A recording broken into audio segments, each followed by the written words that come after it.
find out what's going on. Because if you do, you're in danger to big government. Danger. If there's anything that's more dangerous in this country, it's big government. Either gets worse off we are as we start our founding fathers. Small government, Brian. What's that? Small government means the people actually have to say. The people are free with rights that were given from God, not the government. And that's what's changed over the last several years. Is we act like the government gives us our rights, and that's just not the case. Well, it's not the case at all. But here's the deal: if we look at things and we start talking about that actual conversation, we need to have a real serious conversation. And I honestly get concerned that people don't want to do that. No. Just last week, we had the governor. Before last, we had the governor come down. She said, "Crime here is fine, right?" It's gone down. It's gone down. Wait out. And whatever you're seeing, it's not real or whatever. Yeah. Then the mayor came out and he said, "Oh, crime is down. Crime is down." And then that evening, multiple people were shot and multiple people were stabbed. Exactly. Then we also saw that bouncer over on Monroe Avenue. That bouncer was shot. Yep. And they weren't even shooting at the bouncer. No. And that's the crazy thing. Well, that's what happens most of the time here. I mean, these people aren't trained snipers out there with these illegal handguns. They're out there just holding them the wrong way, just pulling the trigger. I mean, I remember when two, one of the gang members or drug dealers, whatever, decided to have a shootout on the middle of Clinton Avenue by the Bolero there, and shot a 1-year-old in the head that the mom had picked up from daycare after she worked a long, hard day. She's coming home, driving down the street, doing nothing wrong, and a bullet rips through her car because they're shooting from opposite sides of the street. Now, the crazy thing is after the mayor said that crime is down, and then clearly crime decided to dispute him that evening. Right. The next day, not even 2 days later, he comes out and says, "Oh, we're declaring a special event zone in this particular area and neighborhood in our city." Now, he did that through this special edict that he put through, which is basically an executive order. And he did that because we are under I'm using quote fingers if you're listening on the radio, gun violence emergency. Yeah, that's still intact. Gun violence emergency. So that means that he doesn't even have these powers to be able to do that. This is an executive function, executive overreach, government overreach. And I don't care if you love the mayor or you hate the mayor or whatever the case is. If somebody has to ask you for your papers to go into a neighborhood, right? It sounds like that it's Nazi Germany. Right. Where are our papers, please? Well, yeah, well, you don't have to do that at a voting center. No ID for votes. But to get into an event area, but it's not even it's just a neighborhood. It's just a neighborhood. Exactly. It's just a neighborhood. You're absolutely right. And the mayor, like you said, love him or hate him, there's things I think the mayor has done well, and gone and bucked his party and actually done. I think there's a lot of things I don't agree with. But the fact of the matter is, like you said, it's all being done under an executive privilege, basically an executive order that he put forth with gun violence, 2 years ago? Yep. The real terrifying thing is not enough people see this as an issue. And I say this, listen, we're all these anti-fascist people. Well, the news portrays it as something to it. They're not portraying it like you and I are, Marcus. The news portrays it as such a great thing because the news is going to spin things the way they want it spun and the way they think that people want to hear it, or the way that they think in Germany were those good too. Exactly. Were the train cars good too? Were the ovens good too? I mean, the question is where does it go from here? If we're talking about marketing, we're talking about advertising, we're talking about how it's being presented. We're talking about Joseph Goebbels. Yeah. Oh, yeah, exactly. You know what I'm saying? Like, this is propaganda 101. Like, this is exactly what we are seeing here. And it's concerning to me that other elected officials aren't standing up and saying, hold on, wait a minute. Did you even talk to the businesses? Yeah, exactly. Well, Did they? No. I've heard from some business owners there in the area that they were not asked on that strip right there, that they were not asked. They were told about it. They were popped up on them the day that he said. It's insane. And we're saying that our other government officials stepping, why would they really look at who they are as of right now? I mean, you have a lot of people in place that are there to be yes men and there to, for personal reasons. And that's why voting matters so much, especially this time around. I mean, if you don't change something and change it at the voting booth, nothing is going to change. It's absolutely abysmal what's going on right now. Abysmal. And it's worse that people don't see it as an issue. And like I said, we're these anti-fascist people. For that matter, where are the pro-Constitution people? It's a dual issue here for the leftists and for the people on the right. This should be an issue for everybody. Do you remember when liberals used to be free speech absolutists, where they would protest even if it wasn't something that was for them? They would be like, no, you cannot suppress speech. We are free speech absolutists, and that has completely gone awry and no longer exists. It's crazy. You know, all I'm saying is if you're calling yourself an anti-fascist, and we've got fascism setting in, why would you not stand against that? You know, first of all, it's unconstitutional on by the state constitution, and it's unconstitutional by the federal constitution, which is very alarming. But aside from that, there are other state laws that prohibit this actual activity. But again, it's being done by government overreach. Yes. And it's going to take us, the people, to stand up. Now, I asked people, do you remember what happened during COVID? Where they were preventing people from going in without proof of vaccination for whatever it is? Yeah, you couldn't do anything. Couldn't go to restaurants. Couldn't go to the restaurants. Couldn't go shopping. Couldn't go to the gym. Couldn't exercise. You couldn't exercise and stay healthy. That was they arrested that guy in Staten Island for trying to keep his gym open, for moving it outside even. It's insane to think you weren't allowed to go to parks or beaches. Where would the safest place be from viruses and you know, airborne? It'd be outside, you know, people jogging with masks on. It's crazy. I got to give a shout out to my friend Greg, who's got a jiu-jitsu and and I guess you call it health type of business. Him and his wife out by Victor. Okay. So and they tried to shut their business down and stuff like that. And it's crazy. Like the people that are trying to stay healthy, and you know, you got to stay active to have your immune system go. I mean, that's common sense, you would think, but it wasn't. You know, but they didn't want that because they didn't want you to go outside. Don't go into the sunlight. You know, that we know the whole control thing. How far they could get with that. But that's it. It wasn't about the actual health, right? Nope. It was all about control. Yep. It was all about control. And when that happened, so many people did it themselves. They were self-policing. Yep. Oh, yeah. They didn't ask. No questions. What was happening, or say, oh, well, maybe we shouldn't do this. Cuomo got up and testified in front of Congress. Yeah. And he said, well, we wouldn't have been able to do it if people didn't just go for it. Exactly. They ate the narrative up like it was a steak dinner. And ever since then they've been doing it. We didn't force the people to do it. It's crazy because, you know, 15 years ago, both sides agreed, you know, don't take what the government says, you know, don't take their narrative, don't eat it, you know, question it. Always question the government. Know that the media lies. But now it's like 50% of the population will eat up whatever is said to them as the truth. And if you question it, you're a conspiracy theorist, you're a threat to democracy, you're a danger, you're going to kill your grandmother. Oh, you're a grandmother killer. But you know what? If you guys are listening online or watching us wherever you may be on another platform, make sure that you share, like, and subscribe. Take 2 seconds, hit that like button, hit that heart. Go ahead. I want to see those hearts and lights lighting up right now. Pop them up on the screen. There we go. And make sure that you share it too, because that helps get the message out to other people. And if you're listening on the radio, you guys, turn it on at work, in the car. Tell your friends. Let people know. Say Monday, 2:30 to 4 p.m. on WRFZ 106.3. You got these guys, they talk about very important topics on this show called The Divide. Yeah. Because what we're talking about is real stuff that's going on. Now, we were talking about what happened during COVID and how they forced people into this concept that they had to obey all of these regulations and rules, which weren't even laws. And now they're putting this special zone together where they're prohibiting people from entering or driving their cars. So they're limiting your mobility and they're denying you entry. Exactly. So this is a very, very serious and concerning issue. But in other places, what's to stop them? What's the common theme of all these EOs, too, of all these executive orders, is it limits you on what you can do. There's never an executive order that allows you to do more. It's always going to limit you on what you can do. And since COVID, I want an executive order that limits the government. Right? They've been drunk on executive orders for the last 4 or 5 years. It's insane to watch. Oh, there's an executive order. There's a state of emergency on this. I mean, they were talking about doing state of emergency for the climate. Do you imagine what they could do to people just being for climate? Excuse me, sir, are your lights on? You can't have your lights on. You haven't paid your climate tax. Yes.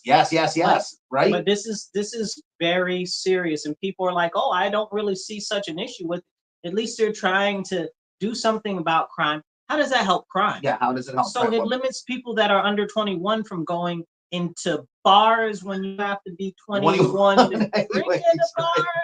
Wait, I thought an ID, I thought state law already did that, but and it's crazy to me because they still have to ID them at the bar. Yes, exactly. So this is what they said, what the city said.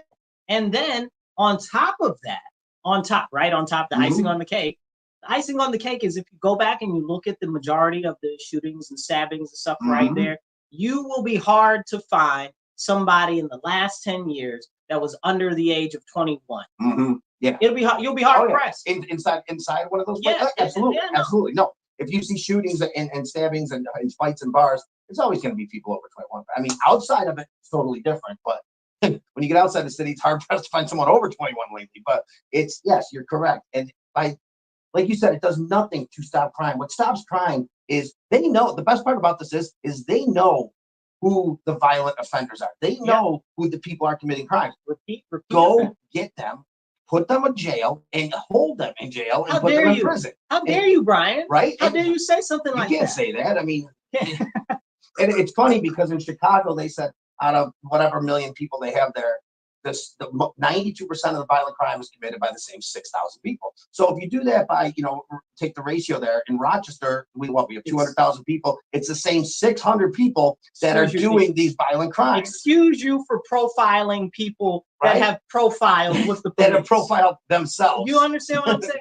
So we look at the laws as they are right now. We have laws that maybe people say, oh, they were well intended. I am under no such impression. I don't think they were well intended to begin with. I think they gave you something that smelled nice and was flowerful and it was good. And it sounded good, but it was ill intended from the start. That's what this was all about. They knew the impacts that it would have. You know how they knew? Because the police were telling them. Because the probation officers were telling them. Because everybody, and these have been tried the judges before. And everybody else, I mean, these things have been tried. They told them. Cycle.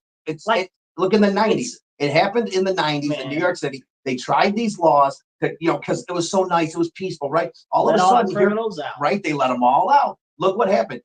6 years later, they're electing a Republican mayor to clean it up. You ever seen that Sideshow Bob episode on The Simpsons where they put him in jail? Yeah. And he was like, you can't keep the Democrats out of the White House forever, Bart. He's like, soon they'll be back in power. And at least another 4 years, they'll be back in power. And then me and all my criminal friends will be back out on the streets. That's been so funny. They said it. They say it. That's what... They didn't beat around the bush. They just went right at it. But that's the truth. And now we're talking, that was like back in the 90s, right? Like this is, but you have to sit and you have to think about it. Like, how do the policies that they were talking about back then still ring true right now? Yeah, because nobody learns anything. Because you don't learn about history in that sense. It's like you're not taught about that. You're not taught about the consequences of your actions when certain laws and certain bills and certain policies fall into place. What happens? Oh, no, you're just taught this history, that history. It's what people are taught history? I don't even know what's taught anymore in school. I don't even think that's a thing because kids are getting out of there when they can't read, they can't write, they can't do basic math. They're functionally illiterate. But they can talk about all these social issues. They know all that stuff. Excuse you. Climate change is going to destroy the earth, and there's no point in learning because we're dead in 5 years. Exactly. What's the point of teaching? Exactly. And you need more windmills, and you need more solar panels. And there's 27 genders, and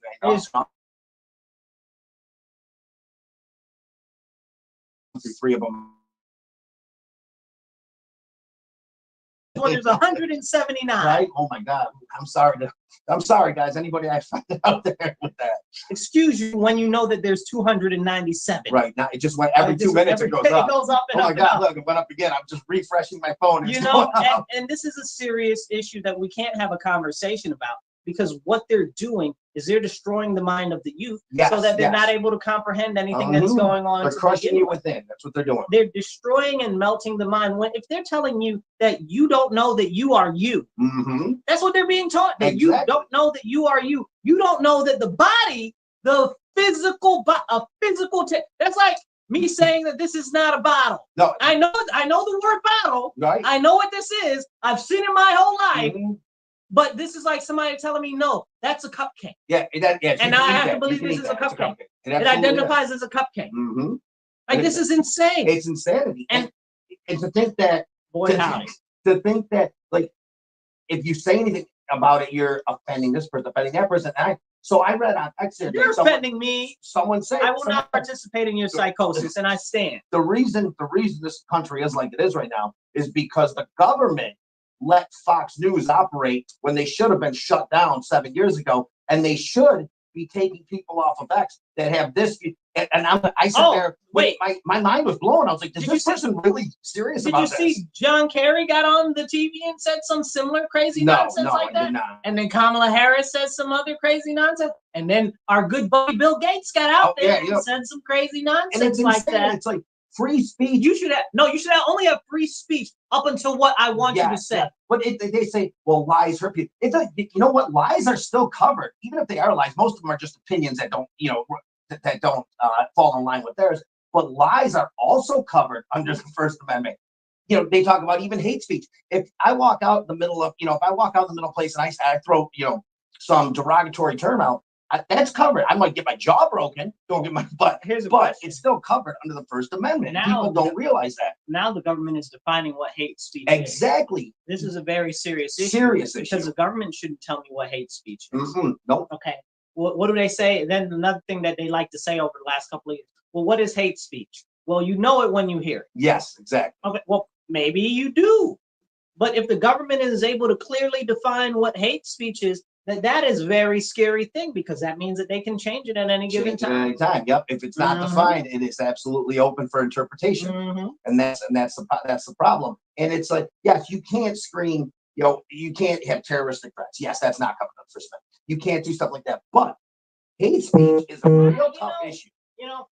I don't know that terroristic threats are not covered under the First Amendment. I'd say yes, they are. But I'd also say that since you also threaten somebody, and to be forewarned is to be forearmed. Yes. So I mean you might catch a charge for something under that's not still under the First Amendment, but you're catching a charge for threatening someone. This is it. Yeah, it makes sense. Yes. Yeah. So you can say that. Mm-hmm. You're not gonna go to jail for saying that. But now that you've said that you're going to do that, yes, you told people that you're going to hurt or kill people. Yeah, that's a whole different story. That's a whole different conversation. And it's covered under a law, not the Constitution. Exactly. But these aren't the type of things that we have conversations about, that are real situations that are facing us every day. It was just an article I just saw this morning. It said, get this, Rochester City schools are actually being sued and investigated because they discriminate against white teachers in hiring and retention. Interesting. Is that true? I don't know. When I was in school, all the teachers were white. Is that a real thing? I don't know. Is that somebody's got to? You guys got to. Any of you guys know anything about the RCSD? Please drop something in the comments. Yeah, I'd like to. I don't think that's true. I don't think that's true. All of the teachers when I was in school, I didn't get out of school too long ago in the city.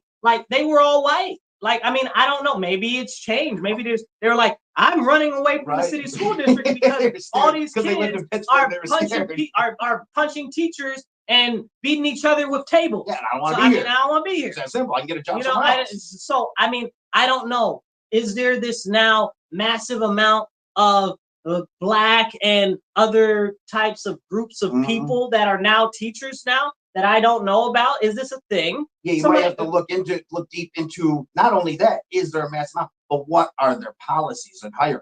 Is it written somewhere that they have to hire a certain amount of this person, because meritocracy is the only way to go anyway. Does it even really happen like that? I don't know. Largely the union, isn't it? Yeah, you think so. And the union tries to be. So, I mean, and the union's really frumpy about the way they handle this. So, I mean, I don't know that that's true. I don't know. However, I did hear, and this is common, is a common thing I hear for years. I've heard this, that the city does pay better as far as teaching jobs. Yes. Well, maybe. Look at the money they have. But I mean, look at all the money they got. But look at all the hecticness that you got to deal with. Right, it's a lot different than driving to this sweet suburban school in say Parma, and you're. I was just gonna say I'm gonna go teach in Avon before I teach. You got 18 little kids sitting there like this, not causing a problem. Then you go to the city school and you got to disarm a kid with a knife. But I mean, hey. Well, but no, you can't do that. You can't disarm. Oh, that's right. Never mind. You got to let them roll. Let them roll with it. Let them roll with it. No, the concern is that they have these things in the schools. What do they call them? Restorative justice measures. Okay. Restorative justice, and they have the solutions, not suspensions. No, suspension. No, yeah, that's insane. That's suspension. Suspension. And they handle everything inside. Listen. Let me have a moment of very true historical Marcus information. Okay, I used to get suspended all the time. Okay, all the time because I wouldn't take no gap. Right. Okay, because people would try to pick on me, and I wham bam, you're welcome, ma'am. Okay, I don't play. The only way to handle it. I don't play them games. You're gonna leave me alone. Marcus don't bother nobody. Leave Marcus alone. So that's why when people get out here and they be trying to test me outside, right? I'd be like, yo, be happy that I'm safe. Okay. Right. Because if I wasn't, it'd be a whole new ball game, right? Have you ever seen that meme online? The only thing keeping me from doing what's in my head is prison. Yep. Prison. Prison. I had someone the other day and defined me perfect. It was like, if I start smiling during an argument, call the police. You gotta go call the police because that means I'm past mad. I'm ready. I'm gonna choke you out right now. Well, the whole conversation is, and this is the way I operate in life. You understand what I'm saying? Is I assume that whoever I'm engaging in any type of a situation with is far beyond crazier than I am, and far beyond reason than I am. Yeah. So if I keep that concept, then my head is always on a swivel, and it keeps things proportional. Absolutely. Because sometimes you, as yourself, who is an independent individual, can really jack up a situation. Exactly. Yeah, your words can get things moving. Yes, indeed. You know what I'm saying? But the fact is in the school system right now, there's no discipline. No. There's no fear from any students that they might be suspended or that they might go to jail or anything like that. They keep law right out of it. There's nothing that can be done. So what do they say? The inmates run the asylum. Absolutely. And if you look at a school right now, what does it look like? It looks like an asylum. All of the doors are sealed. You got to have cards to go, access cards to go through them and everything. It looks like it's a jail. The schools look like maximum security prisons. You know what I'm saying? That is a jail. So you legit have the inmates running the asylum. So this is a very serious issue. So then when they talk about institutionalizing people and stuff like that, you're institutionalizing. You're already doing it at a young age, yes. Yeah, and they're like, oh, well, it's to protect them. It's to protect them. To protect from what? Yeah. Well, from school shooters. Who's shooting up the schools? In the history of America, right? For 200, how many years we got now? 200. 1776, a lot. Yeah. A lot. Okay, we got a ton of years and not a ton of school shootings. Okay, and people will have that argument with you. Oh, well, this could happen, that could happen. Listen, I'm more scared of what they are teaching in the schools than somebody coming into the school. Absolutely. Okay, I am more. What they are teaching in these schools are damaging the children, are creating these shooters, and all of this nonsense. Yes. Yep. Look at the last 5-10 mass shootings, and I use that term lightly. Mass shootings, they've all been done by these trans people. Okay, but you don't hear that in the media. You do not hear that in the media, and that's the worst part about it. You can't get that. The one that shot up the Catholic school, the Christian school, the one that shot up that other school like 2 months ago, the one that they just caught last month. The last year one down in whatever. Yep. It was at one point it was 4 out of the last 6. Now I think it's 6 out of the last 9 have been. But you're only going to hear about the one that is driven by race. The 1 out of 100 that's driven by race. That's what you're going to hear. You're not going to hear the ones that are driven by the stupidity taught in these, socially, by the government, by the schools. But it's a fact. It's facts. You know what happened was the real issue is they got rid of bullying. I don't want to talk about this because I say that and I get in trouble for saying it. I'm like, sometimes people need to learn, I'm not talking about constant bullying for years upon years, but sometimes they need to. I'm sorry, I don't want to talk about it. I don't want to get in trouble. As someone who was bullied, I am telling you, the problem is that they tried to get rid of bullying, and the concept behind that was now everybody else is. Yes, yes. So now the administrators are the bullies. The principals are the bullies. The government I was just going to say, the government's the bullies. Everyone is, exactly. People who don't look like you are the bullies. It's just that they make everyone the enemy. There's system, not physically, but mentally. There's systematic bullying going on. That's what it is. Yep. Systematic bullying. Yep, it's systematic bullying. It's a constant, mental bullying from that doesn't exist. That they tell you exists, but doesn't exist. Listen, if you want to dress up like a cartoon mascot, okay, that's your own prerogative. But if you want to go bark, bark, woof, woof, and you are an animal now, so maybe you get treated like an animal. Right. I don't know what to do with you. You understand? How far are you going to take that game? Right. Listen, do you or do you not believe that you are an animal? I saw online there was this one that was like, just because I identify as an animal doesn't mean that you can hunt me. And I'm like, wait a minute. You just put that in my head. I wasn't thinking that before, but can I? Right. Like, is this what animal are you? Are you a deer? Because deer season's coming up. So. The world's most dangerous game, right? Yeah, right. Yeah. They made a movie with Ice-T in it, and it was it's crazy, but this is what's being taught, and people are being told to accept this. Why would you accept some insanity? Right. Why would you accept it? I mean, even more grounded, but you hear more often. Why would you accept, as a parent, your 14-year-old daughter telling you there's a boy walking through your locker room with this thing hanging out, and you're a parent, you said, oh, well, that's socially acceptable now, so that's okay. Absolutely not. Someone's going to end up getting killed for this stuff. It is. And we're not even talking about, like, as he mentioned, he's talking about kids in kids' schools. We should talk about the dude that said that he identified as a girl that was a student that was raping the girls. Yes, did it 2 times. And then the father got him out of the they moved him out of the district and put him in another one. They hit it, and then he did it again. Yep. And the father went to the school board, and then he was basically the poster child for crazy parents that are terrorists against the school board. Come to find out why he was there is because his daughter got raped by someone who had already done it before. Yep. And they tried to put the father of the daughter in jail. Yeah, they took him out in handcuffs. That was crazy. But they don't want to talk about this. And what we see now, far too common, is that matter of fact, I'll give you, I just saw something this morning. This 14-year, and I don't know when it came from, but it was probably in the recent last year or something. And it was this 14-year-old girl was pregnant. She had taken like 2 pregnancy tests or something. Her mom found the pregnancy test. Geez. Yeah. So come to find out, the 14-year-old girl is pregnant by some 12-year-old boy. Kids are early. Are they? Are they with what they're being taught? No, I mean, his testosterone's developing early. So we got two very serious issues right there. We've got the educational system that's jacked up, where they're asking 10-year-olds, this is real, go check out with certain schools, especially in the Monroe County area, where they're giving out surveys. I've seen these type of surveys in multiple different school districts around Rochester, where they'll ask them stuff like, well, when was the first time you gave fellatio? Yeah, I heard about that. That's like a BJ, right? I'm trying to go by FCC guidelines and stay on the air, right? So when was the first time that you had what was I'm trying to think of good words, right? When was the first time that you had backdoor intercourse? Yeah. Like, what are you asking 10 and 11-year-old children? Anyway. It's like they call it the Don't Say Gay bill down on Florida, which is nothing of the sort. All it simply did was say that you cannot teach children what you were just talking about under the age of 5th grade or whatever it was, that you can't talk about that stuff. It wasn't you can't talk about people being gay. No, you can't talk about any type of sexual. The problem is that when they put this out there at such a young age on the survey, and the phrasing is the most important thing.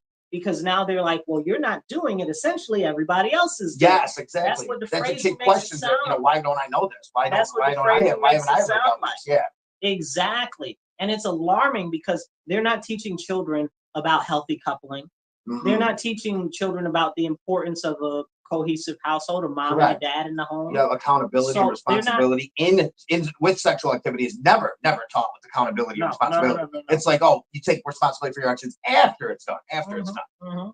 And this is what's happening. The children are being indoctrinated. This is what's going on. And as we go on in the show, I want to make sure that if you guys are watching online, make sure that you like, share, and subscribe. Take 2 seconds, hit that heart, hit the heart. I see you there. Hit the heart button. Yeah, hit it. Hit the like button too. And then hit share, okay?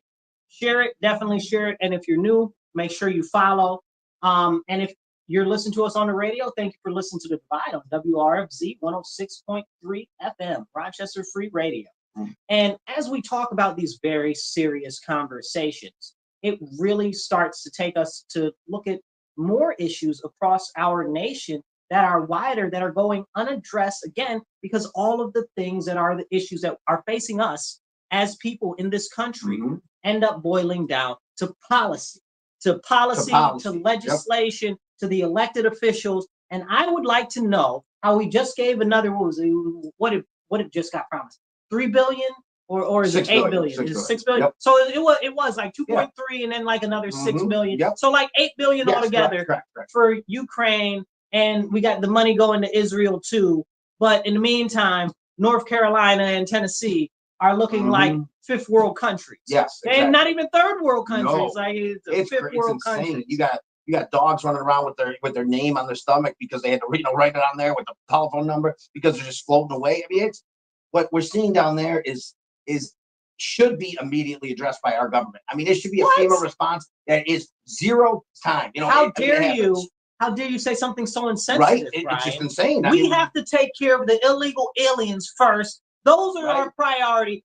Fund the illegal aliens is what has to happen. And then the FEMA director looks at, we don't have money to handle this. What do you mean you don't have money to handle this? Where's the money? You should have plenty of money to handle this. Well, remember, they did declare a border emergency. An emergency is another one. Is FEMA, right? Yep. Yes. The federal emergency. Yep. Words matter. So people, when I talk about different things and I get very upset or frustrated over word usage, this is why. It's things like this that are very important. You throw initials around, so you got to feel like what they mean. Once you say that something is an emergency governmental wise, it opens up the door for extra funding, extra regulations that normally aren't in place. Yes. So it allows them to do extra stuff that the government ain't got no business doing. And that's what's happened. And I guarantee you within the next year, even no matter who's in the next administration, it's going to come out that the money, a large portion of the money in FEMA has been used for these illegal aliens. Yep. For housing, whatever you want to call it. We already know FEMA was in charge of the buses and the planes. Yes, exactly. Even the buses that were, the ones that were supposed to be non-federally, used, that were used by these other types of advocacy groups, everything. Come to find out, FEMA was actually funding all this stuff. So these NGOs are big business. Brother. Exactly. Oh yeah, huge business. Don't get in their way. You might catch a inside of your head on the outside. Exactly. And I want to talk, like you're talking about regulation. I had that written down because I want to talk about that for a minute. Regulation. I don't believe that the Trump campaign talks about the deregulation enough. I think the deregulation that he wants to do and has done before, and that wants to expand on that, would get him elected alone, because the fact of the matter is the whole, we talk about supply chain. How do you reduce the cost of supply chain? Deregulation. Excuse you. What supply chain? We have a port strike that's right. Port strike. But even like in regular times, deregulation. When you take what's deregulation? Removing the red tape. When Trump created those opportunity zones in cities throughout the nation, what was it? It wasn't like, oh, we're going to throw money at someone to start a business. It was like, hey, who has a little bit of money and you want to start a business and you couldn't before because of all these permits, rules, regulations, we're going to remove those. We're going to allow you to start that business, and then you can focus on the actual day-to-day. Oh, that's cool. We didn't give away anything. Deregulation will help the economy because it's not adding to the deficit. It's not giving money away. What it's doing, it's allowing people to go farther with their money, no matter what business you're in, whether it's the oil, whether it's just simple small businesses being able to operate and begin. All across the board, deregulation is one of the best things that can happen in this country because our government over-regulates everything from federal to local.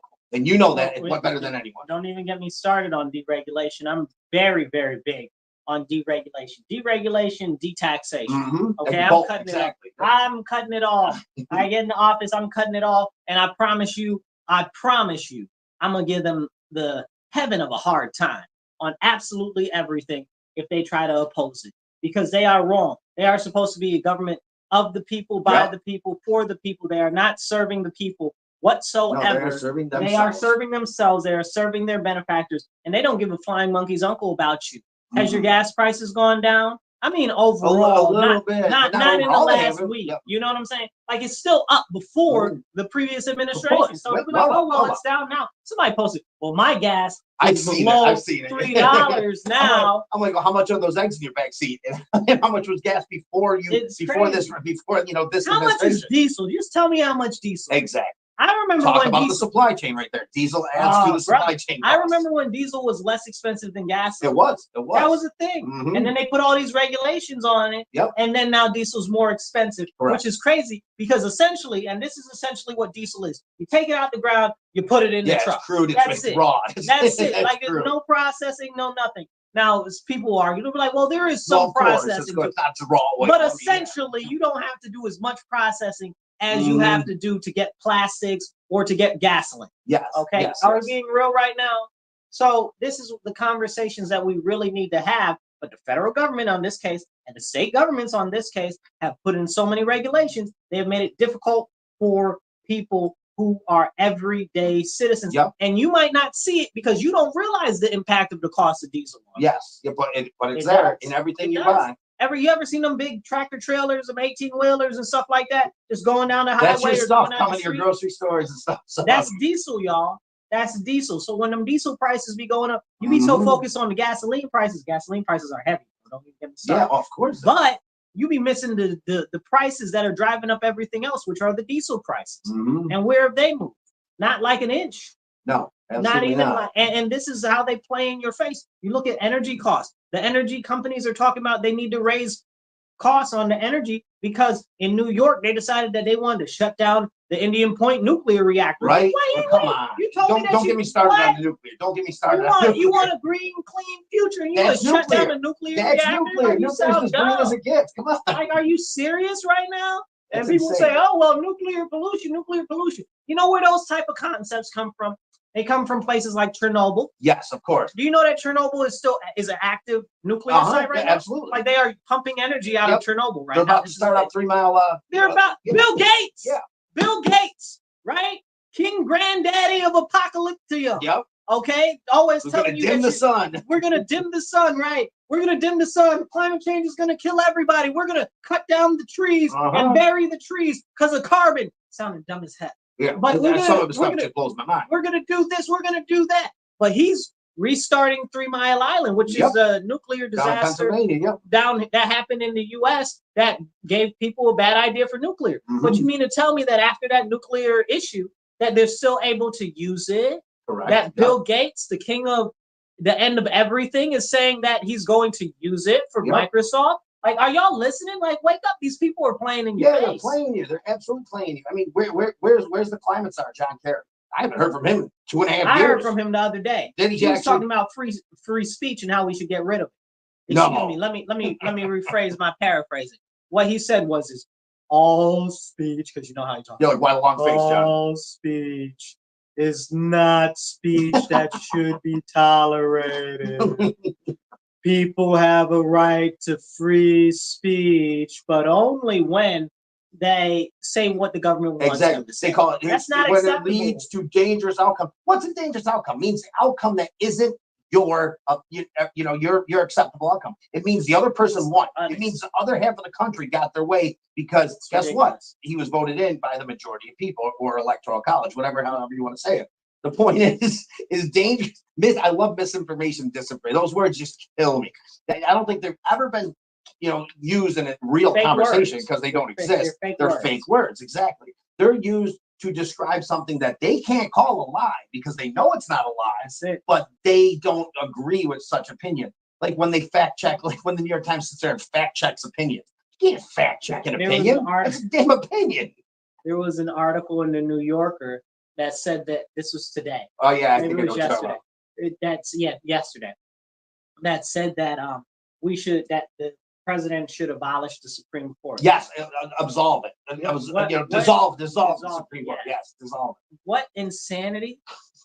Like what? You just dissolve a branch of the government? Like this is like, and they're not. The whole way that the government is formed, like the judicial branch and the executive branch and the legislative branch, are supposed to be three co-equal branches. Equal. That's the whole point. Okay, but one can't get rid of the other. No, that's not how it works. It's like Biden, and they specifically said Biden should do it. They didn't say Congress. They didn't say this. They said literally Biden should dissolve the Supreme Court. But that's because, again, it goes back to like what Cuomo said. I'd never be able to do it if the people didn't let it just happen. Yeah. What if 80% of the population was like, cool, do that? You know? Okay. Well, who's going to stop them? It's insane. The there's a famous line. I don't know if I ever talked about it on this show. The Indian Removal Act with Andrew Jackson, right? Where they did displace all of the Cherokees and the people down there, right? So there was a Supreme Court thing that said that they couldn't displace the American Indians. Yes. Yeah. So, and Jackson famously said, well, the Supreme Court has their ruling. Now let them enforce it. And that's the dangerous game that our government has been playing. That's what Biden's basically said on a few issues. Okay. So y'all can't do nothing. No, Kathy Hochul has said that out her mouth. Yeah, yes, with 2A. Yes, of course. She said it out her mouth. She said, well, the U.S. Constitution doesn't apply here. Doesn't apply? Didn't you swear an oath on the U.S. Constitution? Right? What? You should be arrested for treason. I'm trying to tell you, I was looking for people for the FBI or something. Right, the military tribunal right. What? I mean, that's insane. But she said it more than once. Yes. I mean, it's so right when people were celebrating, that Second Amendment win with the Supreme Court in New York, and it was specifically New York versus, and we do what we want. NRA versus New York, and guess what happens? It was ruled in the favor of the NRA and gun owners, and we were celebrating, and all of a sudden Hope was like, well, that don't matter. Yeah. We're just gonna we're actually got stricter. They actually got more strict laws in there after that. She was like, oh, you want to play this game? We're gonna make it even harder for you to own a gun. Yep. And it's insane. But if you guys are watching us online right now, make sure that you hit that like button, hit that heart. I want to see them hearts lighting up all across the screen. Hit the heart, hit the like. Come on. And make sure that you share. And if you're new here, subscribe. Okay, so as we go on and we talk about the insanity that is the United States of America, as much as I love my country, it's a little bit crazy what's going on here. And I don't know if you guys saw, but now Kamala Harris did an interview. I don't know when the interview happened, like yesterday or last week or something. And she said that my mother was raising two my mother knew. My mother knew, K-N-E-N-E-W. Yep. My mother knew that she was raising two black girls. First of all, you're not black. Your mother's not black. No, she's straight Indian. 100%. Your mother is the one who birthed you, and she's Indian. And you think that an Indian woman that gave birth to you is going to say that she's raising two black kids? It's just insane. What? And it doesn't matter is the fact what she's making it matter. She's making it an issue. But see, this isn't the point. If you were a white woman, okay, and you had two Japanese kids, okay, yeah, they still are not Japanese. They are your children. Yes, yep. Right? And it's not like, and she's like, well, we were black, but you're not. Yeah. You're not. You're Indian. And there's a whole different class issue with Indians, especially in America. They are looked upon very favorably. Mm-hmm. Their income is one of the highest out of anybody. It's insane. Okay. They're one of the, how do you say, outside of Jews as an ethnicity. Okay. Not as a religion. Yes, as an ethnicity. But as an ethnicity. Yep. Outside of Jews as an ethnicity, Indians occupy the most top positions in government. Correct. Yep.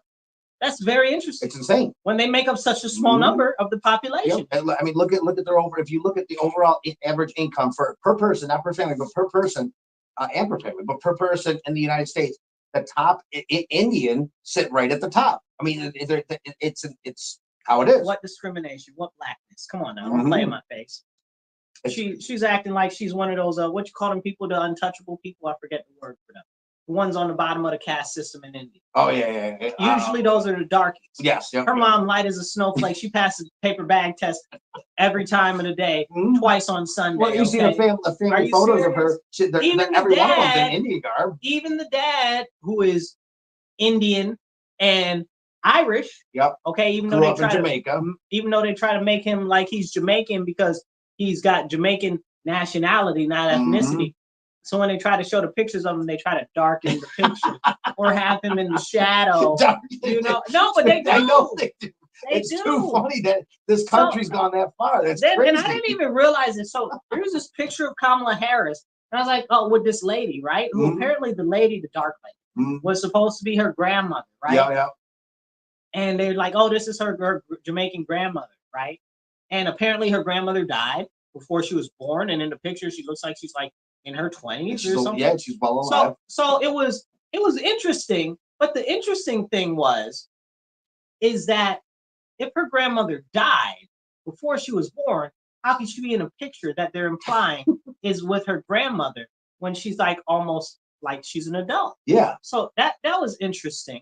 But the more interesting thing there is I found out, I didn't know this and I am not able to verify this, but I've heard it from enough places and somebody who read the book that I know that this is a picture that came from Kamala Harris's book. What? What is going? Misinformation, disinformation. Right? Talk about disinformation. What? Imagine if that was on the other side of the aisle. It would be crushed, just crushed. But it just skates right by. No. Oh man, they won't even talk about it. All right, listen. It's about 3:50 here, so we got time. We got a bunch of time here. Everybody knows, Marcus, the conservative radio host. You've probably seen him out there. We want to talk a little bit about his campaign and what he's running for, because it's very important. This election. They say, oh, it's the most important election in history. You hear that a lot, but locally, it's almost more important locally than it is nationally, as far as I'm concerned. And what Marcus is going to have is going to say, I hope you all resonate with, because it's extremely important we get different people in office locally. So when you vote down ballot, a lot of people just down ballot, whatever, the top of the ballot matters. Down ballot matters even more, because those are the people directly affecting your everyday lives at your home, in your town, in your city, in the state. So we're going to talk to him a little bit about that. Marcus, first of all, introduce yourself and tell us who you're running.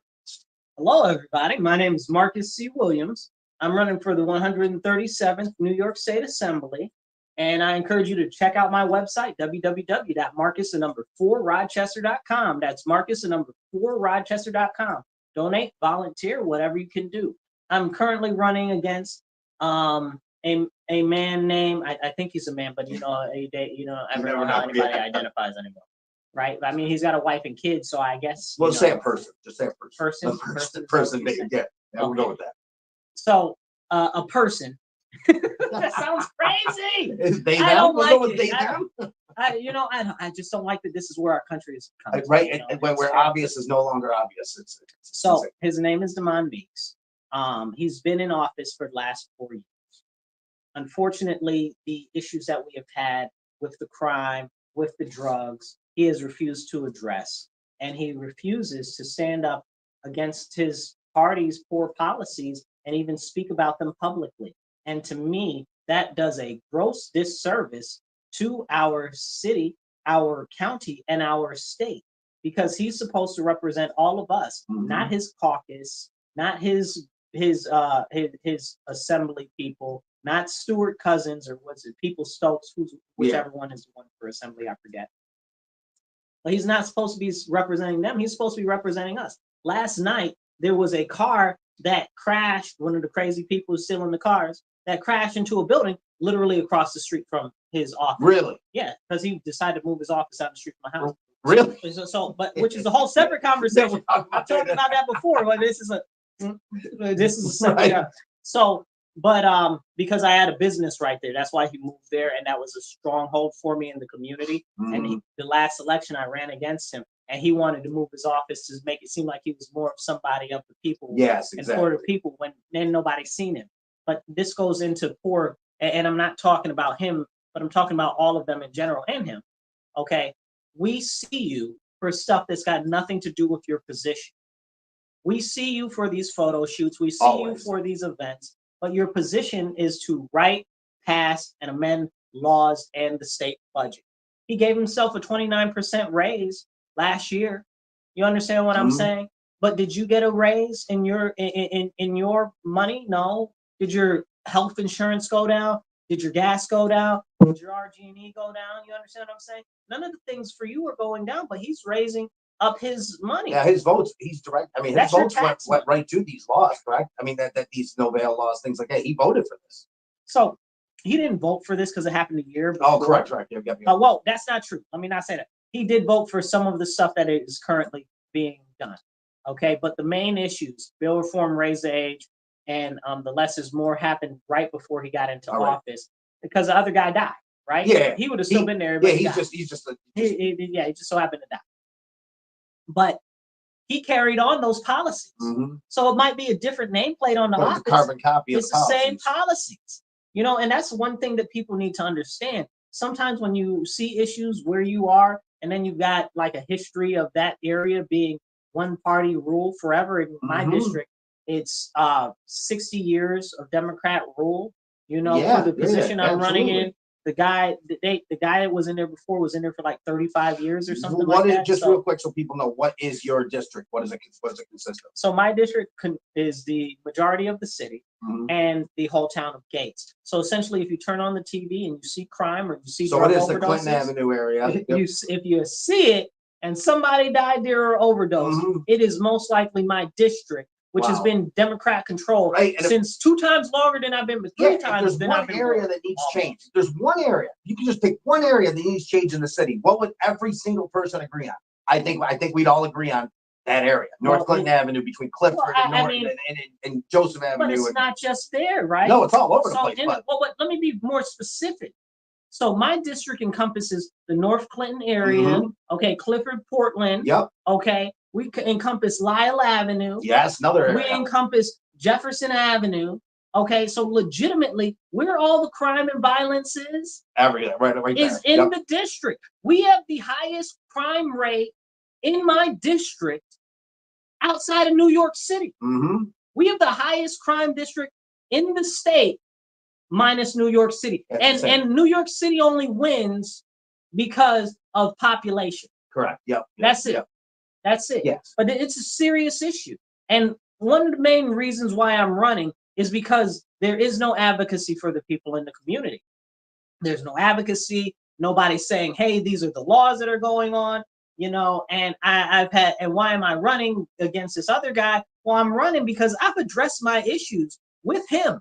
Because the First Amendment allows you to redress your grievances with your government. Trust, I have. I have.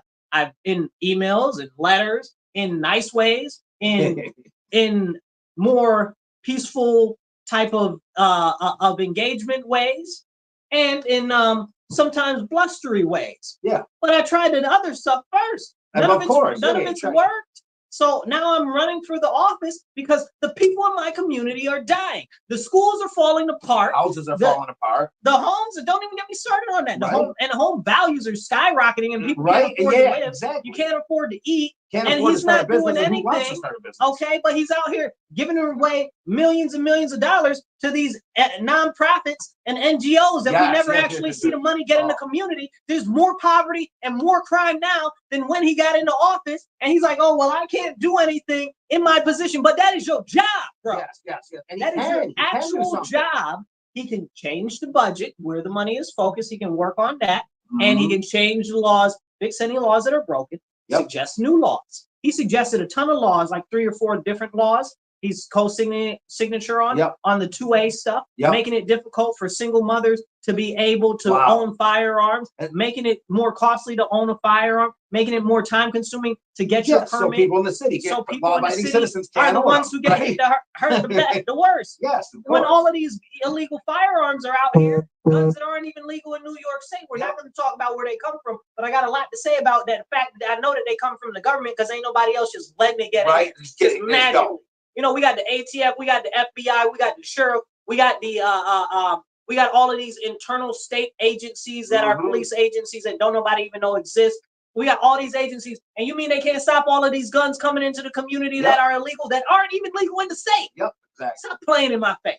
Same thing with the drugs. That's one of the worst parts about it, and that could be a whole separate conversation, but I hate that they have made it almost impossible for law-abiding citizens in quote-unquote high-density areas, which are cities, to own these firearms. And you got a family there who a father and mother have never committed a crime in their life. just want to own a pistol because guess what? There's drug dealers down the street. Their house next door got robbed. There's crime every day. And the government says, nah, you can't own that gun. But guess what? The drug dealers got guns. The criminals got guns. And if they get caught, they're out the next day. Well, see, this is part of the problem. And again, it goes back to the policy, right? Mm-hmm. So I'm a very big policy person. Let's run through some of the important things in policy. So businesses are important. Public safety is important. Yep. Education is important. Okay, these things are important. But most of all, out of those three things right there is going to be education.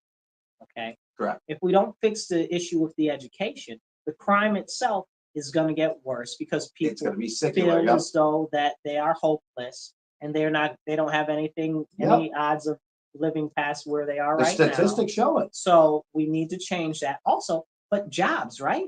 Like you can't really get a job. Like I said, they're graduating people that are functionally illiterate. Correct. Yep. So where are you going to get a job? And they're told to do it. They're told to do it. Yeah, just get them through. Get them through. So if they don't have basic education, you can't do basic job qualifications. Yep. You might not even be able to do the resume. That's even worse, and that's a whole separate conversation for another episode. But we have those issues. Then we have the actual laws, like the less is more bill reform, raise the age, stuff like that. Mm-hmm. My opponent has refused to even acknowledge that there is an issue with any of those laws. Really? He'll say that they're fine. You know. You think those are good? See, the question, he thumbs up on them. Does he think that they're good? I don't know what he personally thinks. Right. I know what he says out his mouth. He goes home and says, right, but what he thinks behind closed doors, I don't know. But his official stance is he loves them. They're fantastic. Wow, that's insane. Okay. I mean,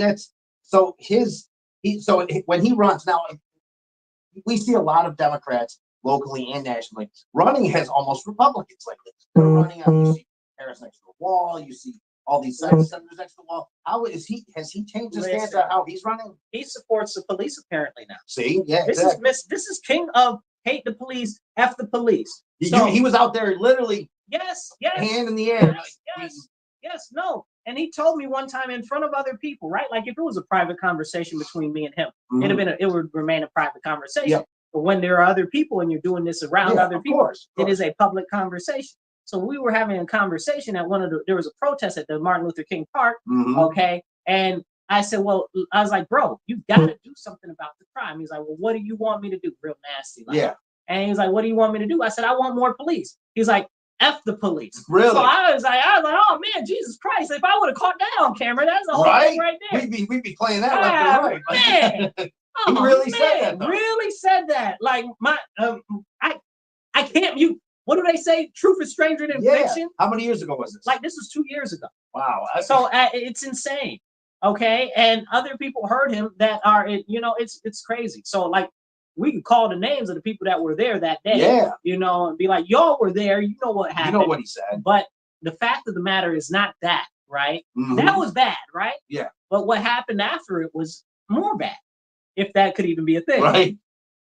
So I said, okay. So for me, I had to catch myself because I wanted to say something. And I'm like, seriously, let me think about this. Cognitively, let me suspend my disbelief that just happened. Settle. So I said, okay. I said, that's fine. I said, well, then what is your solution? Like I've given you my solution. Yeah, there you go. What's your solution? So his solution was not to talk about a solution, to change the subject completely. There we go. It's crazy. It's insane. I mean, they're running on no solution, and it's. It's crazy. First of all, I can't believe you said that, but I know publicly his stance is much different now. So he's apparently supports the police. He's a big time backer of the police. Alleged. Well, not a big time backer. No, he's eased off a little bit. But I mean, I saw it. I got it in the mail. I got a postcard, more like a super postcard like this big from Jeremy Cooney, and I'm looking at what he stands for now, and I'm like. I want to compare this to what he stood for 4 years ago. I'm like, this is completely different. I'm like, are you serious? I'm like, he's responsible for what's going on right now. Do you remember? And now he wants to be the solution. Do you remember Jeremy Cooney did a press conference about some nonsense legislation he wanted to pass for people that steal cars? which apparently went nowhere. Yes, that they were going to be charged more or something. I don't know whatever happened. What happened, Cooney? What Yeah, happened? where'd it I got go? real questions. Because right, but that's that nonsense that they play. They play these things, you know, when it's election time. Yep. You know. So he said, somebody asked him a question. I can't remember who it is. So excuse me if you're the reporter that asked the question and I don't remember your name. It was a lady. Yeah. They asked him at the press conference. They said, "Well, what about locking them up? The ones that are doing this, most of them are youth." He said, "We're never again going to lock up any children." You sound crazy. You sound like an imbecile. Yeah, you sound like an imbecile. Doing the crime. You know what I'm saying? Yeah. You want to stop the crime, but you don't want to stop the crime. No. We're never again going to lock up children. We're never again going to discipline children. We're never again going to have fathers in the homes. We're never. There's a whole bunch of things. But this is what's going on all through policy and legislation. And I put that forth to everybody that's listening. Make sure that you like, share, and subscribe. Definitely share this out. Okay, thumbs up. I want to see them hearts and thumbs up going crazy on there. But this is a serious issue, right? Because the position I'm running for is legislative. So one of my big things is cutting taxes. That means lawmakers. So that's what you got to do. That's literally the title of the job. One of my big things is policy, as far as cutting taxes for businesses and for people, everyday people. Like you pay too much. Your house taxes is too much. And that's number one. But why are you paying tax on your income? Right. Did you not earn it? Did you not work for your money? Why is the government taxing your income? Twice too, hitting New York State, because you get federal and then you get hit with state. You get like 500, you get all the Social other Security, little all this taxes. stuff, You know, and then you go to the store, you got to pay tax on that. You go to the gas station, you got to pay tax on that. You know, you die, you got to pay tax on that. Yeah. You know, it's insane what's going on in New York. So I believe that if you work for your money, you deserve to keep your money. That's the bottom line. Firmly in abolishing state income tax. Yes. Period. Point blank. That's I awesome don't to have hear. anything. That's great to hear. No minced words. And people say, well, the government, well, what about them? They need money. They're going to be just fine. Why do they need money? Whose money? With what? You mean with the eight, was it 2.3 plus another 5.6 plus some other monies. This is like $8 billion in the last 2 years that they put on illegal aliens. That's your money. That's your money. Yes. Why do they need? Why do they need your money to pay for illegal aliens? I'm still trying to figure out why they need my money to pay for the city school district when they're producing criminals out of the city school district because they refuse to teach the children appropriately and to be able to encourage the children to anything that's positive. That's a problem for me. I shouldn't be paying for people that are driving my city. Exactly. You know, like I don't want that. And if I had kids, I wouldn't be sending them to city school. No. Absolutely. Affording it, maybe I'd send them to private school. But if I could afford private school, that means I could afford the homeschool. And that's my main goal, because you never let your enemy educate your children. What do you think about charter schools? I think charter schools are good. Yeah. But that goes into school choice. Exactly. My dude doesn't, the guy I'm running against, he doesn't believe in school choice. So he's choice. Against school choice? He's against school choice. Of course he is. You know, the most of the people in the community are desperately struggling to get their kids. When he's getting donations from the union, so I mean, it's dude. The majority of the people, you know how many applications go to Vertus or go to Rochester Prep from my community, that people just do so many that they can't even they want to be there. You know, they want their kids to have a better opportunity for a better future, but this is being stolen from them, from our current seated assembly person, because he refuses to advocate for the people that are actually in our community. Yeah, and he won't allow. There's like a limit on how many can build and how many can function. It's and the funding that they can get. They function on a fraction of a fraction. Oh yeah, they have no. You think RCS's money compared to charter schools' money is insane. I mean, it's not even close. It's not. It's not even in the same planet. No, not even. You know, they'd be like, it's not in the same ballpark. No, it's not even in the same planet. Yeah, this is like it's somewhere out there. Like they per child spend like 1/10 of what the city does. So it's really, really, really ridiculous that this is a serious issue for the people in our community, in my district, but my person is against it. But it's not about what he wants. It's not about what Stuart Cousins wants. It's not about what People Stokes wants. It's about what the people in the district want. Exactly. But he's supposed to represent us, but he's not representing us. This is a problem. Then now, check this out. This is crazy. This is going to blow you guys' mind. So I encourage you, like, share, subscribe, hit that thumbs up button right now. Drop some comments in the comments. Listen to this because this is going to blow you socks off. So check this out, Brian.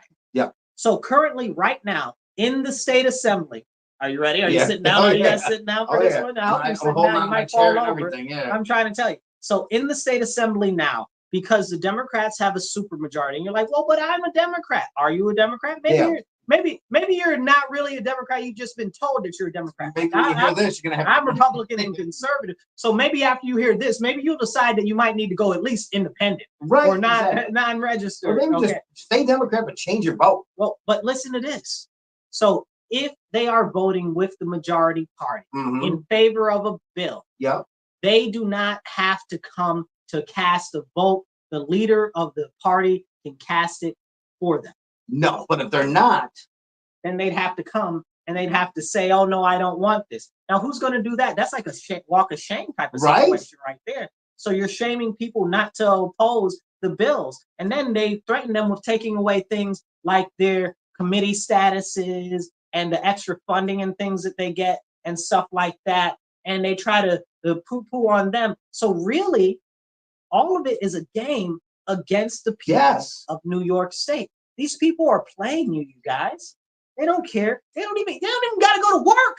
Don't got to go to work, and they just get themselves a 29% raise. That's insanity. So if they're just for every bill, they just sit home. That's it. I don't know what to say. That's it. That's crazy. It's a real thing, and this is a real thing. And this has been all done by the Democrats. Like, this isn't me slamming the Democrat Party. This is the true fact of life. Wow. You should be terrified, honestly. Yeah, and before you go, I'd encourage you, if you are Democrat or independent in November, vote Republican, because you don't even have to change your party to do it. Especially if you're in my district, vote for me. That's my. You don't, but that's the whole point. Is you don't have to change your party. You don't even have to say. You could say, listen, I agree with some of these other Democrats throughout different, but you know what? I hate what's going on here. What's going on here needs to change. And you can walk into that voting booth and you can vote for someone different at the top and still vote for Marcus or others that are going to make the change and represent you better than what the current, people are doing. Listen. Brian's being very generous. Listen, I don't care if I'm the only person that you vote for. If you don't vote for president or judges or nobody, just one check mark to Marcus C. Williams. That's it.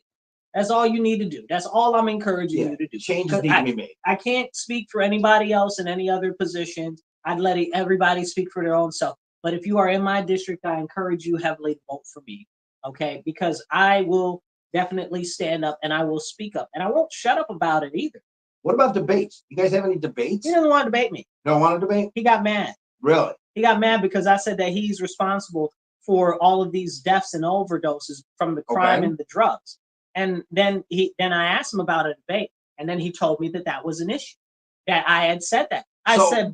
He said, "Oh, that's what you said. That's what you said." Now hold on, you guys. If you've been following me for a while, asking Marcus about something that Marcus said what he meant. Yes. Okay? Yes. That's a fact. If you're new here, you're gonna enjoy my response. So he said, "Oh, well, you said that I'm responsible for all of the deaths because of the crime and all of the overdose deaths. Is that what you said? Is that what you said?" Like I'm going to deny something I said. No, I didn't say that. I said, I didn't say it like that.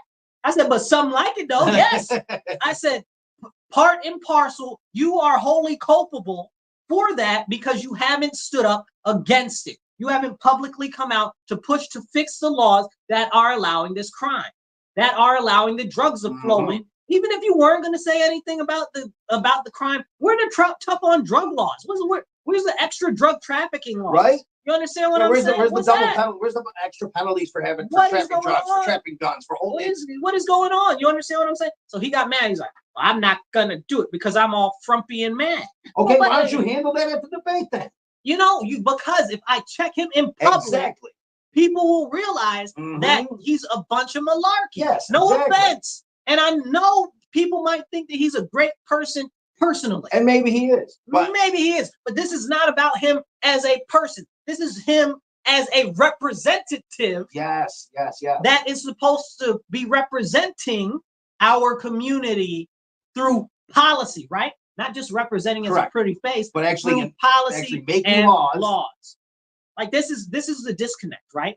A lot of people are like, oh well, it's a what do you not a fashion show. What's the other thing I'm talking about? It's a like a beauty pageant. What's the word I'm looking for? There's a saying. I know what you're saying. That you know what I'm saying. Like it's a popularity contest. There we go. There we go. Popularity contest. They'll say, oh, it's a popularity contest. Bro, if you're not doing your job, I don't know how that's popular. Right. But people don't understand, and we need to impress upon people that if you're Democrat or you're independent, in November, you can vote Republican or conservative or anybody else that you want to, and you don't even have to change your party to do it. So many people just don't know. No, they don't know. And how is it in government?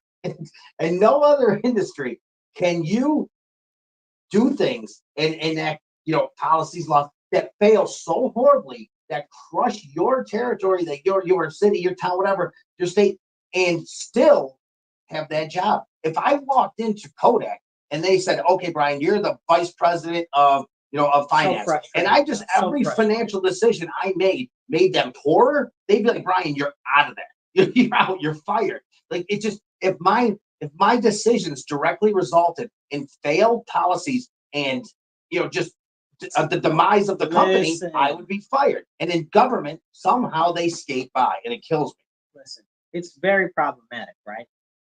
Okay, everything that we're seeing right now that's impacting you every single day, all of it stems from government policy and legislation. Yep. This is one of the big reasons why I'm running. I understand that, and I want to fight to change it. I want to cut taxes. I want to make it more affordable for the elders to be able to live, keep their own homes. I want them to be able to get paid to actually babysit their grandchild. Yes, I want that's like a thing that we can do, like realistic things. There's a lot of realistic things and policies that can be implemented in legislation that will really help us as a community. Like the businesses are overregulated, they're overtaxed. Okay, the burden is crazy. It's very serious. Insurance is skyrocketing. Oh my God! Yeah, of course it is. And don't even get started on healthcare. But we've got a graying population, and nobody even wants to talk about that at all. The majority of the population in Monroe County is almost retirement. Yes, exactly. Can we talk about that? Like that is a very serious thing. And I know I was reading a thing earlier. One of the biggest questions on a lot of people's minds are, what are we going to do if healthcare is one of the largest industries in our area? Well, if we don't do something about the price runs, healthcare is going to start being like California and what they did with the insurances over there, where the insurance companies just leave because it's costing them so much. And you're paying, as a single person, you're paying $900 a month for subpar healthcare coverage. It's insane. I was at Walgreens. The Walgreens. I heard that on the radio. As soon as I left the other day on 11/8, they said the local Walgreens in the Bull's Head area was moving out, and the mayor sent a letter to Walgreens, a tough letter. Listen, but this again goes back to the office that I'm running for the state assembly. They control the laws that are allowing the criminals to rob these businesses blind. Okay, and then just get off. And workers don't want to work there. Why would you want to work there? Right. There's a Dollar General. Dangerous. Listen, the Dollar General on Lake Avenue near Lexington. Yep. Just the other night, they had a double-armed robber. Okay, not like they came in with two arms, like you know what I'm saying? But it was two people that committed an armed robbery. And it frightened and terrified the workers. Of course. And it frightened the people that were in there that were exactly. If you're an elderly, if you're anybody, you might think twice about going there again. Well, remember, right next to where that is now was the Tops, and the Tops closed the Tops because gone. Of the same issue. Same issue. The same issue. Remember, the customer service thing got robbed like 3 times in like 2 weeks. It was ridiculous. It's terrible. So this is a very serious issue that can be dealt with. These are these bill reform and raise the age laws. Largely the raise the age laws. People are like, what are the raise the age laws? Well, it makes it so that anybody under the age of 18 is only tried as a juvenile. Family court. That also family court, which is a whole. I'm not even going to do it the way I'd like to. It's a hey, go home with your mom. But the thing is that not only are they not fingerprinted, they don't have. Oh, they're not even fingerprinted. They're not fingerprinted. No mug shots. None of it. Okay, this is right. So how would you even know anybody committed a crime? That's what I'm saying. That's crazy. Then because of family court, so essentially the record is sealed. So unless you had that person in your court before, you don't even know they were there. You don't even know they were there. That's crazy. So judge to judge, they don't know it. Second, they think that's a first time young youth offender. Yeah, Yeah. Wow, that's insane. Yep. I didn't know Yep. that. Yep. And that's if you get to go to the judge after. Yeah, exactly. You know, exactly. so that's a whole separate issue with that specific law. Then you've got the bail reform laws, which basically let everybody out of jail, no matter how many times they've committed a crime or anything like that. And people say, oh, well, it's not bad. It's not bad. This guy over on Ravine, you can look this up. I'm 99% sure it's Ravine, but it's Glenwood over there in that area somewhere. It's happened like 3 months ago now. This guy broke into this lady's house. It was a home invasion. Okay. And he threatened the lady. He said, oh, I think it was a gun. Might have been a knife. I don't remember. But he threatened the lady. He said, oh, if you don't give me all the stuff, your money and stuff like that, then I'm going to rape you. Yes, held her up by the throat. Yes, yes. I heard it on the radio. I remember this. Exactly. Yes. He was his neighbor. He was her neighbor. Was he? Yeah, he was her neighbor, dude. He was her neighbor. But bro, that makes it worse, right? Exactly. Because they let him out. They let him out the same day. And it's her neighbor now. He goes home, and she's got to know that dude's next door. The same day they let the rapist and out. You know who the judge was? I don't even want to bring up her name, but they let the rapist. You can bring up the name. I don't have a problem with that. These crazy people out here. The judges are elected, so bring up that. Exactly. You know what I'm saying? So at 10-year terms, most of them. I don't remember how long the city was, but this is crazy, right?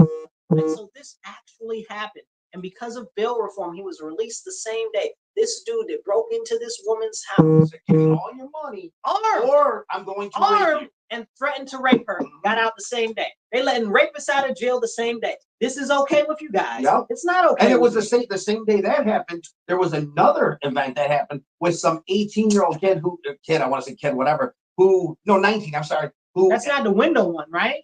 I can't remember, but the same judge set them free too. The way, and it was another armed robbery type of thing. Okay, I'm thinking about, the one I'm thinking about, where this was over by what's that? What's that? By North Street.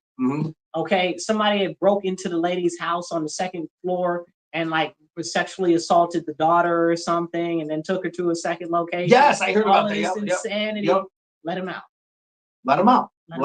And aren't you, as a judge and as a DA, you are for the, well, let me quote something, for the people. You're supposed to protect the victim. The victim, sometimes they say, well, we're gonna set this person free with no bail because there's no victim in a certain time. These are real, living, being victims. People of our community who are victims, and they have. This lady had to have her assault. The person who assaulted her come back next door to her. He was literally her neighbor, four houses down, and she's got to wave to him. Hey, neighbor, I'm glad you're back. That's crazy. Yeah, it was that insane. Makes it even more crazy. Yeah, it made it even more crazy. Exactly. I was listening on the radio. My mind was blown that day. I was like, you got to be kidding me. Set him free, something Lee. What's the judge's name with the last name Lee? They call her Set him free Lee. I can't even but she's the one who is, she could with the laws the way they are, she actually could have held him. She chose not to hold him. Well, and that's not, and yes, it was her fault, but no, it's not really her fault because the laws allow it. If there was mandatory, holding, they would have had to hold him. Yeah. Exactly. There used to be things that said, okay, you have discretion on this, but you can hold this person with no bail, no release. Dude, now you don't even hear about no bail, no release. Like you really had to have stolen the fire truck, burned down the fire station, and crashed into the mayor's the drug courts. Well, the drug courts used to be able to be like, okay, you committed, you're on drug court, you did this, you weren't supposed to do it. You're going to go no bail, no release for a month, and then you come back out. Are you still offering people to go into the military or what? I don't know. That's not a thing anymore. That's not a thing anymore. No. Well, not unless you're trans or something. They pay for your service. Yeah, don't get me started on paying. They're like, yeah, you go. I said, I don't even get me started on the militaries around the world compared to ours right now. How does that help us? I don't know. Anyway, we're getting off topic. Yeah, we're getting off topic. I do want to mention one thing. Did you hear the other day the MSNBC commentator? He says he's interviewing this guy. I guess he was an ex-general or something. He says, and this guy with a dead serious face says to the host, I don't even know what you're about to say. I'm not. He says, I'm already laughing. He goes, you know what would send a message to Putin and all our enemies around the world is if we elected a woman who's black in an interracial marriage. That would send a dominant message to Putin and other. And I'm thinking, wait, is there more to the story? Is he just her skin color and being in an interracial marriage is going to set? It's insane. It's insane. Putin. And I was watching, Tyrus later on the night. I was like, Putin in the whitest country on the globe, it's like, oh, wait a minute, she's in an interracial marriage. Yo, we got to pull out of Ukraine. Like, what do you mean a message? What message? Well, I mean, it would send, for me, it would send a weakness message, right? Yeah. So now, you love or hate Hillary Clinton, right? Mm-hmm. She was a very brass tack, strong female. I said there's very strong females. She's a very strong female. Mm-hmm. And Putin would mess with her all the time, punk her like crazy, because she thought she was tough. So he had to flex a little bit. Now, I'm as an American, I feel some type of way. Yeah. But as is the fact that it was Hillary Clinton, I'm like, but I understand. Yeah, of course. I don't agree, and I feel some type of way, but I also understand. Yeah. Now, but he did the same thing to Angela Merkel. Mm-hmm. Oh, yeah. Okay. Absolutely. Another very strong woman, okay, who was a leader of a country, more so than Hillary, because Hillary was only like the defense secretary. Mm-hmm. Or was it the defense secretary? Yeah, the only one that people don't mess with is Georgia Malone. They don't mess with Georgia Malone. Oh, ain't nobody mess with her. No one. But no, I ain't gonna try her. But what's it called? She was the prime minister of Germany. Yeah, absolutely. You know, so I mean, and he really like would. And he was like flicking her ear and stuff. You know, like giving her nutties. So, and have you met? Have you watched? Have you seen anything with Kamala Harris? Yeah, like she can't compare to any of these two, either of those two women. Not even on the same. They're not even on the same. She's not even on the same planet. That's what one of the guys on one of the shows played.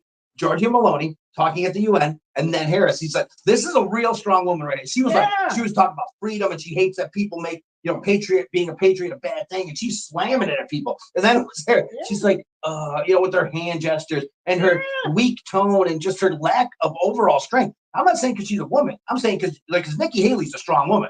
I don't like Nikki Haley, but I'm with you. But she's a strong woman. Exactly. I'm not a big fan, but she's a strong woman.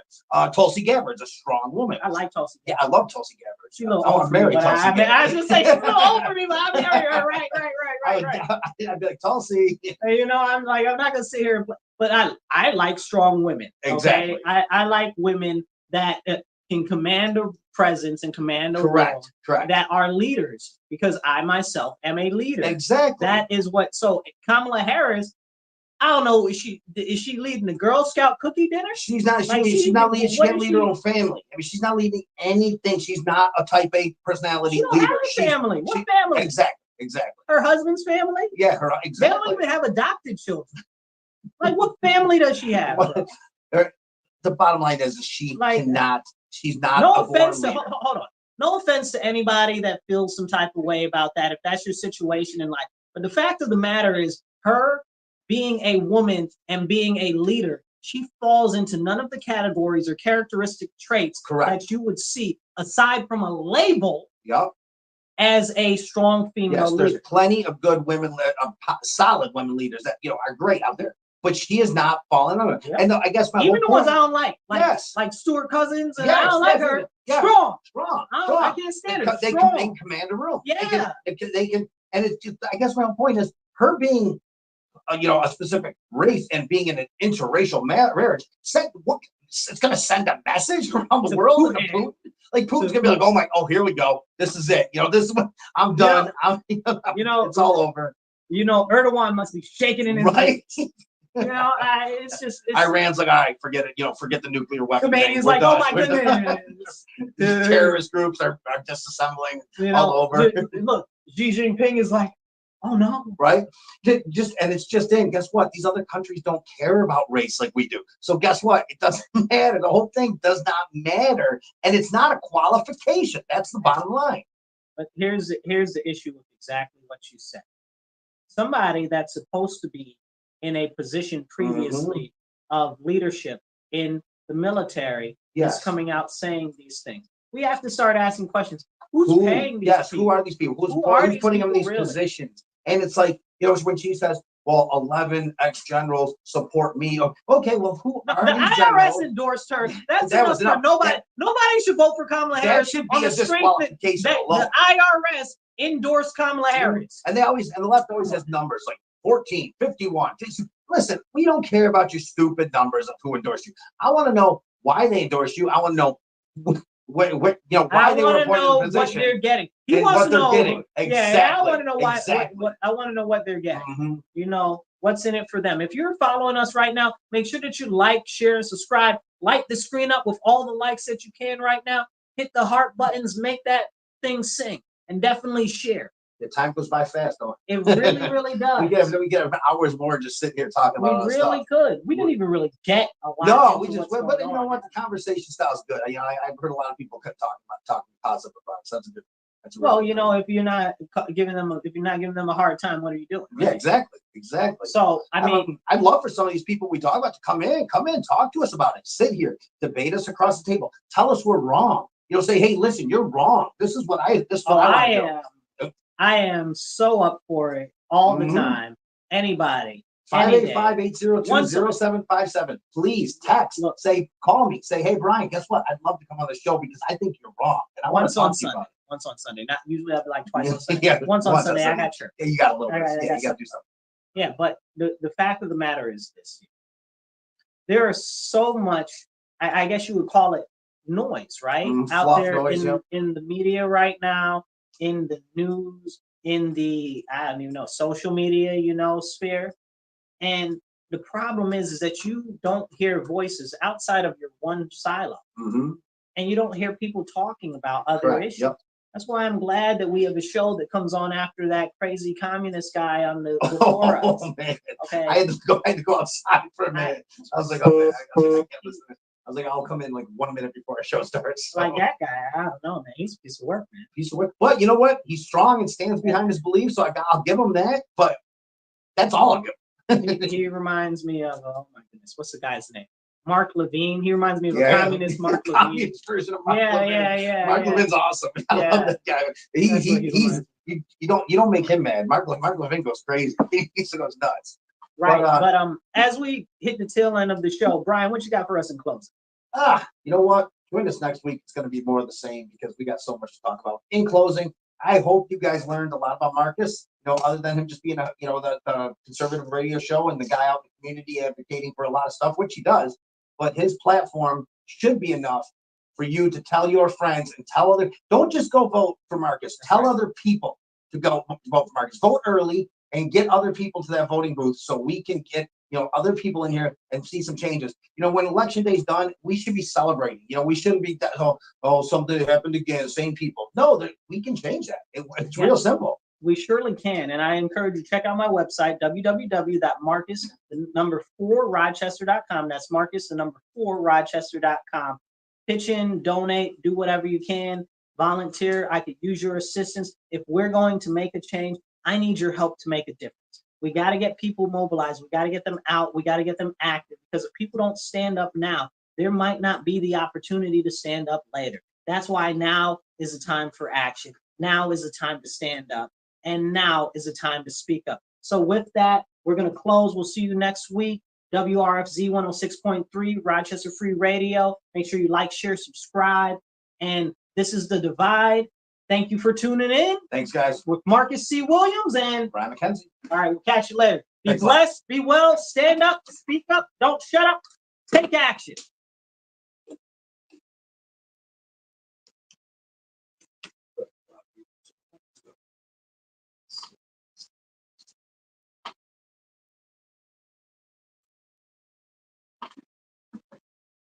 All right, you guys, I'll catch you guys later. Make sure you share.